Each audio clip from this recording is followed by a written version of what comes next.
Episodio número 3123.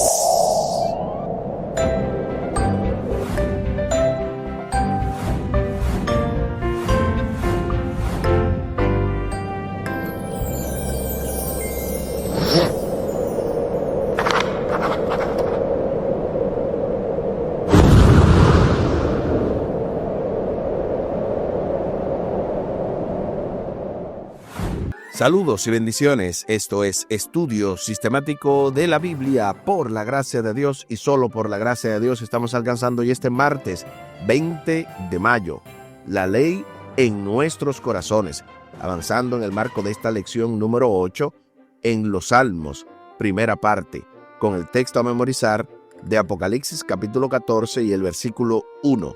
Entonces miré y vi al Cordero de pie sobre el monte Sión, y con él 144,000 que tenían el nombre del Cordero y el nombre de su Padre escrito en sus frentes.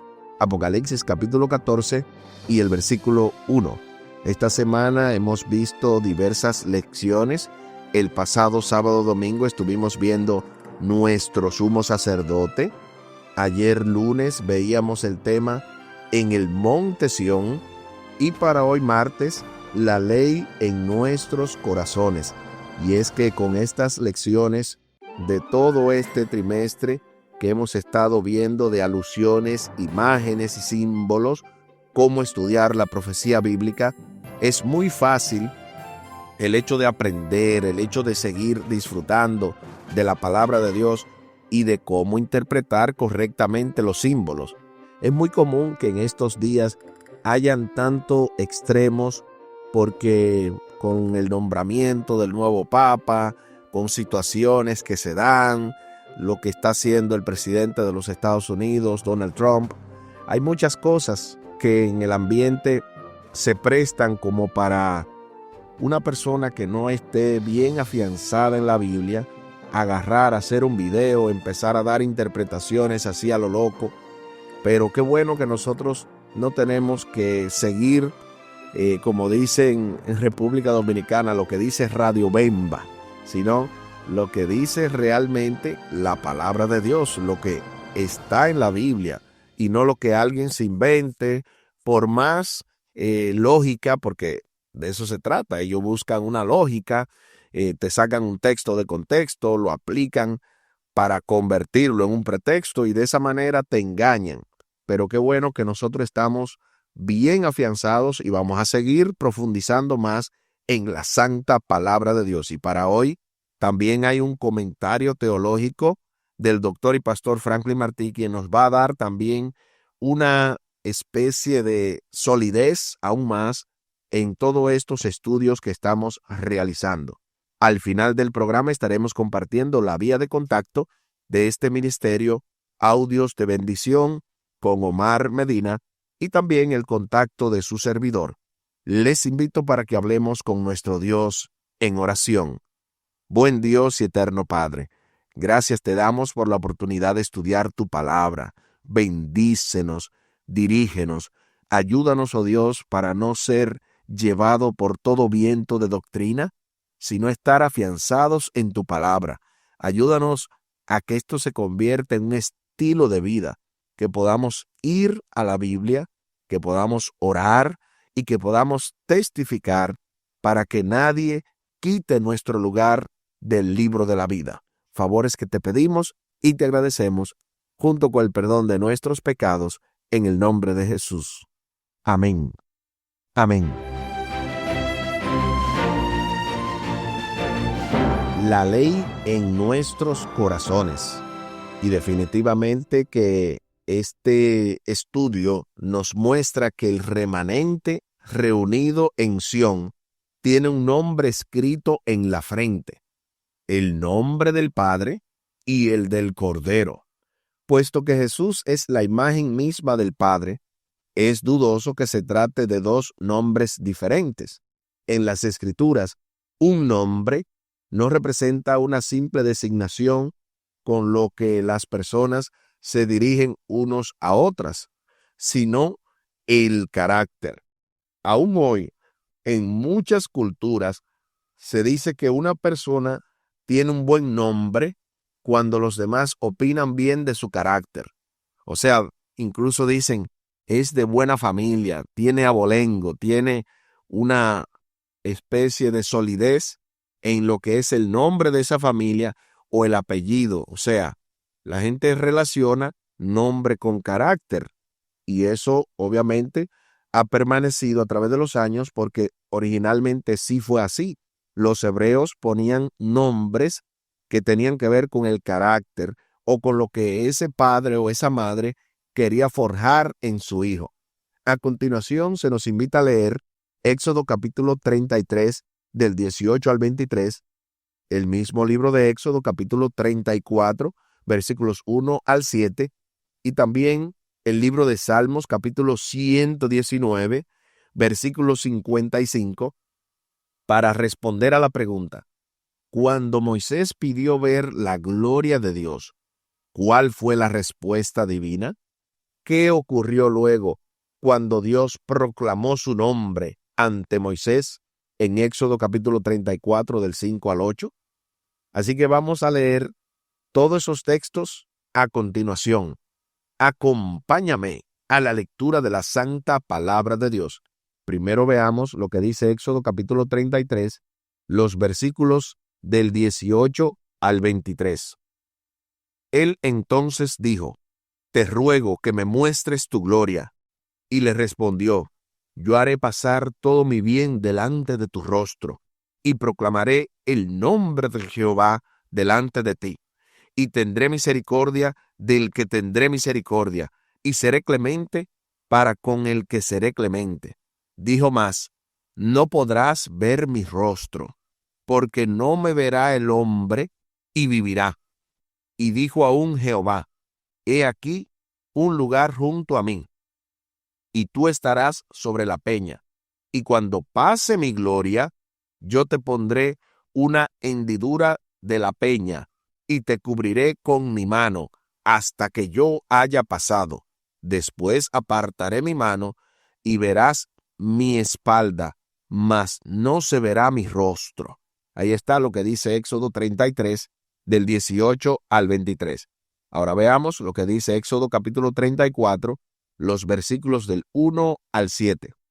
Y Jehová dijo a Moisés: alístate 2 tablas de piedra como las primeras, y escribiré sobre estas tablas las palabras que están en las tablas primeras que tú quebraste. Prepárate pues para mañana, y sube de mañana al monte de Sinaí, y preséntate ante mí sobre la cumbre del monte.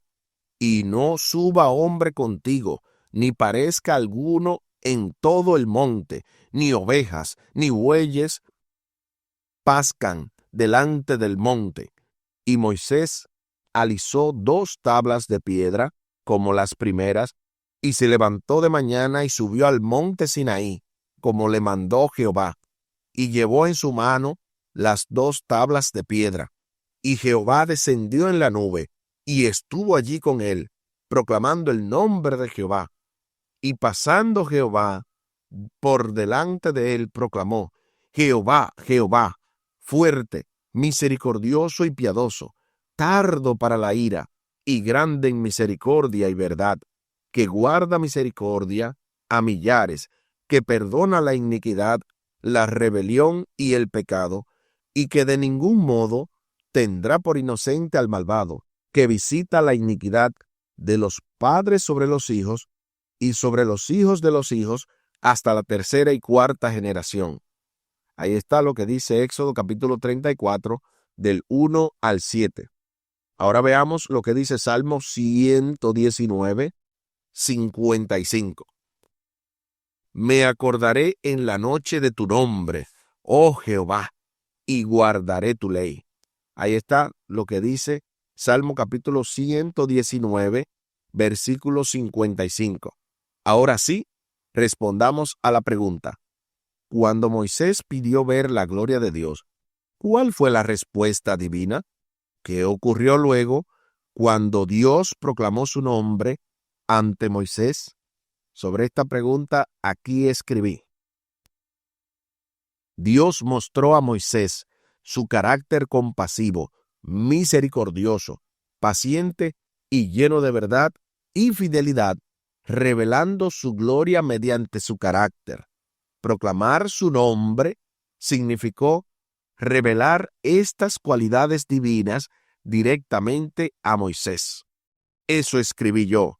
¿Qué escribiste tú? Así que es muy interesante todo esto que aquí se está mencionando, porque noten que quien proclama el nombre de Jehová es el mismo Jehová, porque el único que puede mostrar su carácter es el mismo. Entonces, para darle un poquito más de sazón y de sabor a todo esto, y no es darle, simplemente es ser consistente con el texto. Noten que Éxodo capítulo 34 dice que Jehová descendió en la nube y estuvo allí con él, proclamando el nombre de Jehová. Note bien, Jehová desciende a proclamar el nombre de Jehová, pero Jehová está también en el cielo, y Jehová de abajo en la tierra proclama el nombre de Jehová en el cielo. Al menos en ese texto de Éxodo capítulo 34, aquellos que nos gusta encontrar evidencia bíblica para nosotros decir lo que creemos, usted se va a encontrar que el versículo 5 y el versículo 6 de Éxodo 34 te dicen que al menos hay dos Jehová. Así como lo oyes, al menos dos Jehová, porque Jehová está en la tierra, proclamando a Jehová en el cielo. Entonces, solamente el Hijo, solamente Jesús es el que ha dado a conocer la gloria del Padre. De modo que ahí está la conexión del Padre, el Hijo, y sabemos también del Espíritu Santo, pero el hecho es que aquí se está viendo que uno proclama el nombre del otro, y porque son ambos de la misma sustancia, ambos son eternos, ambos siempre han existido. Estamos hablando tanto el Padre como el Hijo, es el mismo nombre que se está proclamando. Algunos imaginan adecuadamente la gloria de Dios como una luz enceguecedora e inaccesible. No obstante, la gloria divina es más que una simple exhibición visual. Su gloria es su carácter. Lo mismo ocurre con el nombre de Dios, que también representa su carácter. Cuando la Biblia dice que los integrantes del remanente tienen el nombre de Dios escrito en sus frentes, no se refiere a una inscripción literal, sino al carácter divino presente en la mente, en el corazón de aquellas personas que ya son sellados. Tú y yo somos aquellos sellados del tiempo del fin, que tenemos el nombre de el Cordero y el nombre del Padre escrito en nuestra mente. Estamos hablando de el carácter de Dios. Estamos hablando de la vida de cada uno de ellos, de nosotros, que refleja el amor y el carácter de Dios como resultado de haber sido atraídos a Dios y de amarlo a causa de quién es y de lo que ha hecho por nosotros. Note bien que ese es el contexto correcto de guardar los 10 mandamientos. Es un contexto de agradecimiento, es un contexto de amor y es un contexto de nosotros dar como resultado obras, fruto dignos de arrepentimiento. Y lo digo todo esto porque a continuación recibimos el poderoso comentario teológico del doctor y pastor Franklin Martí, que nos va a hablar de un elemento muy importante de la importancia de la ley. Bienvenido, pastor y profesor.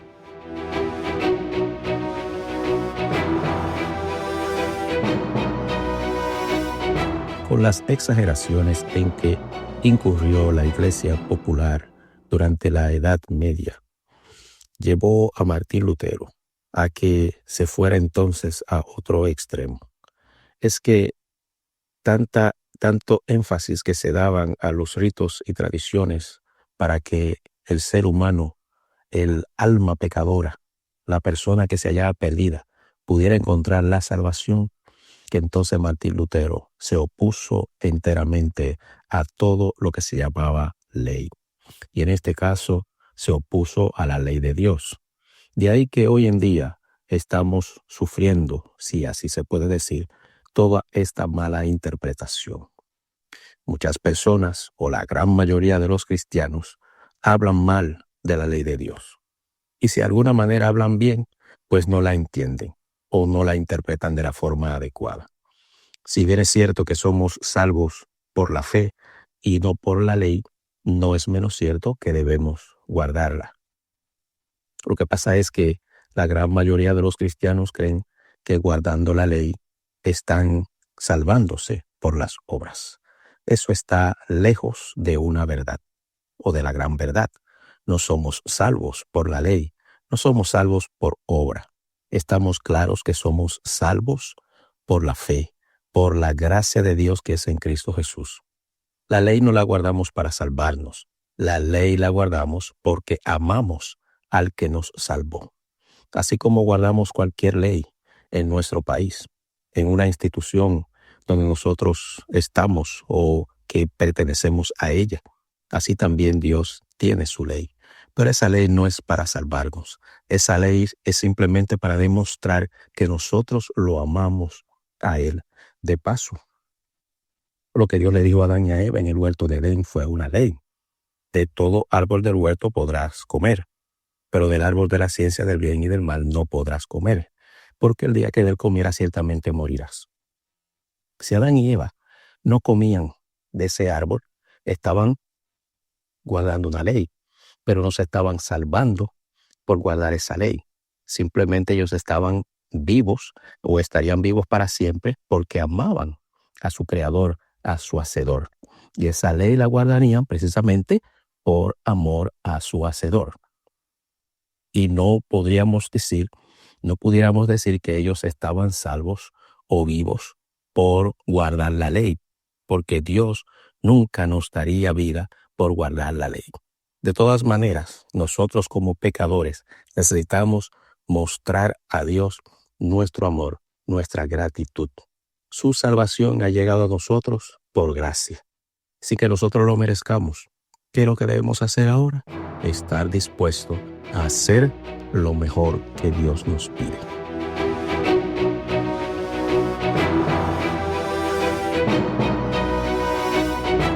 Excelente comentario y muy bien explicado que en vista del extremo de donde venía Martín Lutero, del yugo que se le ponía a la gente sobre las indulgencias, ustedes seguro han leído o han escuchado la historia, es decir, el pago de los pecados.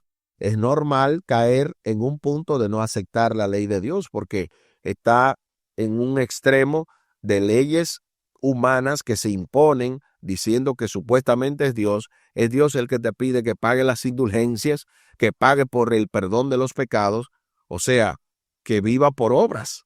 Pero entonces Martín Lutero, en ese sentido, se fue a otro extremo de que no quería saber de la ley.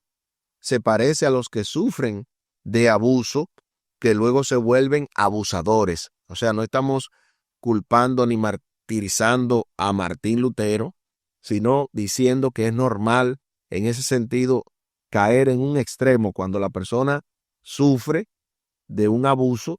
Vuelvo y repito, es normal que esa persona se vuelva abusadora y que haga cosas que ni ella misma sabe por qué la hace. El tema aquí es que la ley de Dios no nos salva. Por eso yo decía, es muy importante ver el contexto real de la ley de Dios. Es un asunto de un resultado de haber sido atraídos a Dios, de amarlo, de entender lo que Él ha hecho por nosotros, porque no guardamos la ley para salvarnos. ¿Se dan cuenta? No caemos en las indulgencias modernas de creer que podemos comprar el perdón de los pecados. Tengan mucho cuidado con esto, porque nosotros es muy fácil, ya que venimos de un extremo de libertinaje, donde la gente no le importa la ley, donde la gente no quiere guardar la ley de Dios, donde dicen que la ley es mala, a venir a nosotros ahora a imponer que hay que guardar la ley para salvarse. Es muy fácil porque recuerden, venimos de ese extremo del libertinaje. Ahora es probable que nos volvamos inquisidores modernos sin querer, de aquellos que, así como en la Inquisición, que ni bien alguien cometía un error, venían y lo crucificaban y lo juzgaban.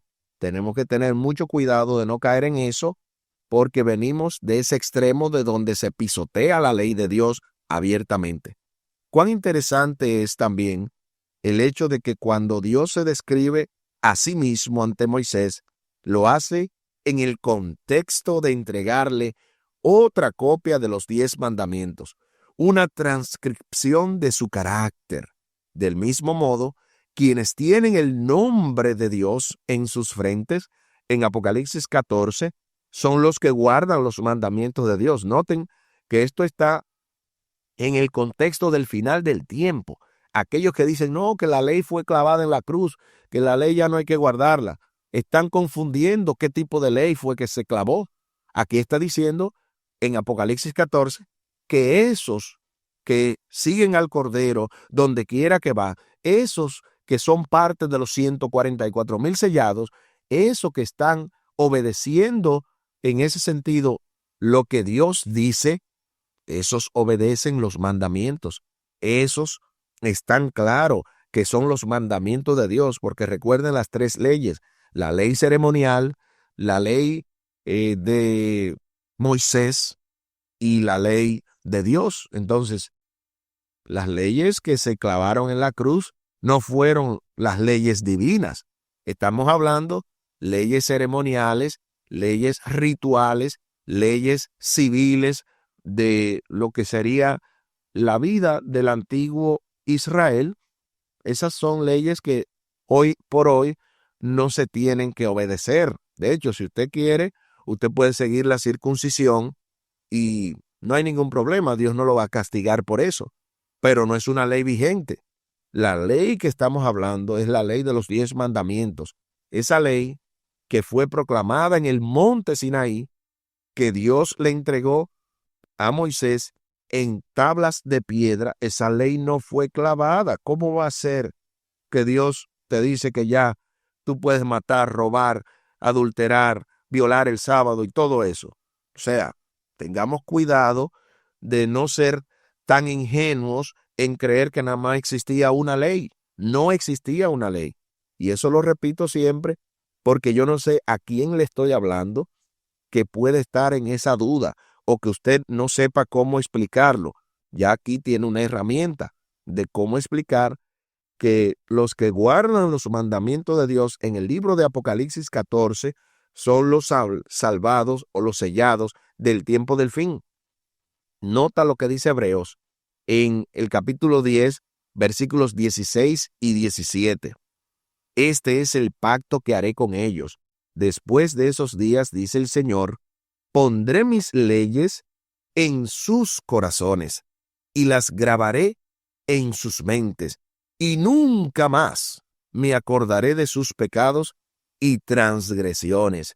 Gloria sea nuestro Dios por este texto de Hebreos capítulo 10, versículos 16 y 17, que nos ayuda a entender que Dios no va a querer quebrantar su propia ley, que esa ley será grabada en nuestros corazones y está siendo grabada en nuestras mentes. Qué maravillosa definición del Evangelio. Aunque la ley de Dios se refleje en nuestra vida, todavía necesitamos que nuestros pecados no sean recordados nunca más. No importa que usted y yo hoy podamos vencer el pecado, siempre necesitamos de un Salvador. Usted no le puede decir a Cristo, no, Señor, hasta aquí, ya yo no necesito que tú me salves, ya ahora yo me salvo por mis propias obras. Nunca se atreva a pensar una cosa así. El nombre de Dios es su carácter. Su ley moral es un trasunto de su carácter. O sea, porque usted va a creer que ese carácter Dios entonces lo quiere pisotear o lo quiere clavar en la cruz. No es posible que sigamos en esa duda.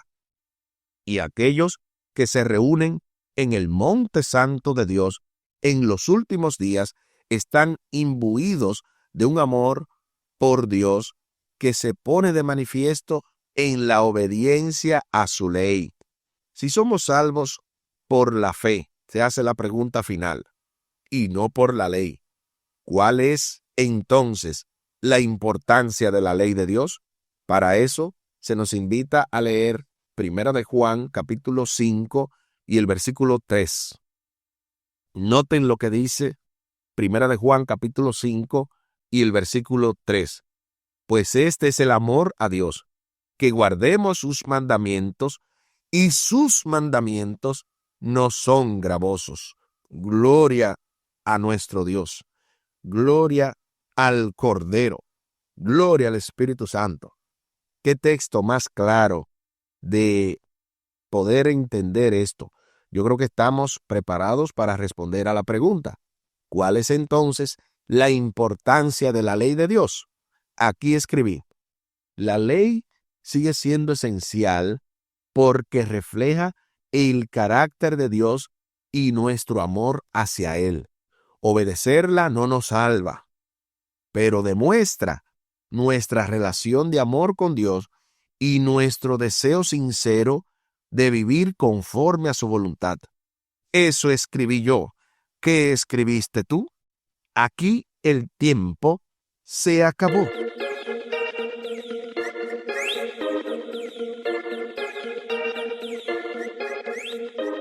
¿Qué hemos aprendido en el día de hoy? Hemos aprendido que este tema de la ley en nuestros corazones es sumamente trascendental en el contexto del tiempo del fin que estamos viviendo, porque como habíamos mencionado en la lección, es muy fácil, como venimos de un contexto donde no se obedece la ley de Dios, donde se pisotea abiertamente el cuarto mandamiento, porque la mayoría del mundo, cuando hablamos de la ley de Dios, están en contra solamente de un mandamiento.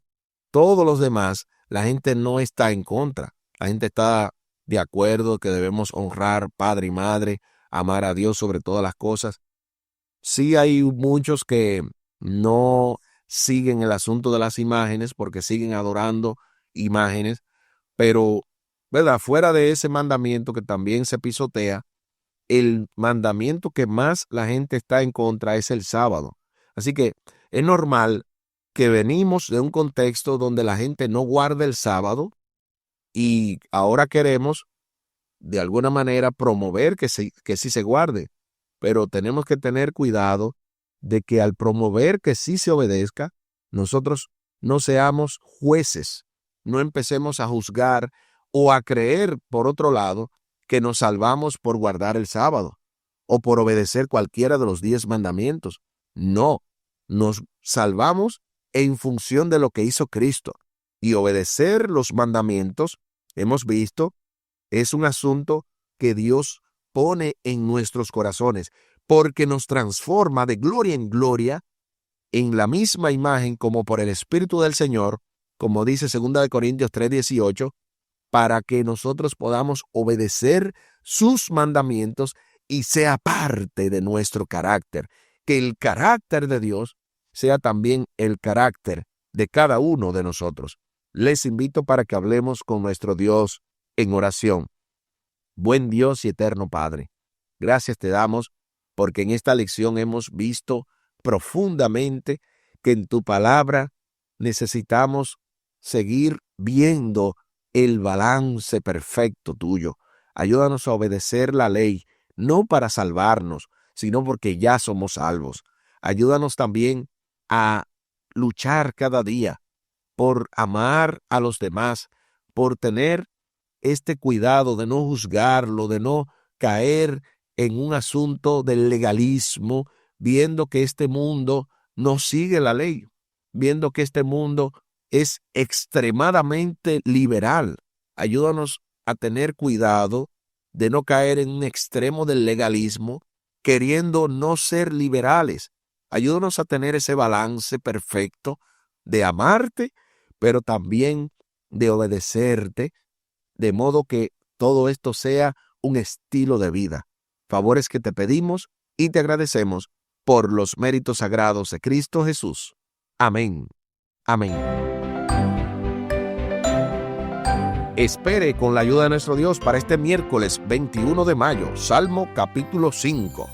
Interesante, ¿verdad?, que se hable de un salmo en específico en medio de esta lección número 8, titulada En los Salmos, primera parte, con el texto a memorizar de Apocalipsis capítulo 14 y el versículo 1.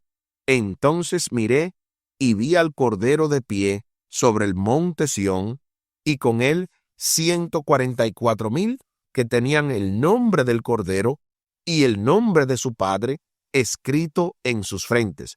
Apocalipsis capítulo 14 y el versículo 1. Y tal y como lo habíamos mencionado al principio del programa, compartimos la vía de contacto de este ministerio Audios de Bendición con Omar Medina. Lo pueden hacer vía WhatsApp al 484-838-8989. Una vez más, 484-838-8989. Y también se pueden comunicar con su servidor también vía WhatsApp al 484-599-2831. 484-599-2831. Muchísimas gracias por la fina gentileza de la atención dispensada. Estuvo con ustedes Tomás Polanco. Un día más para la esperanza, un día menos para el dolor. Que Dios les bendiga. Ánimo contra el miedo. Hay amor y paz en Cristo Jesús.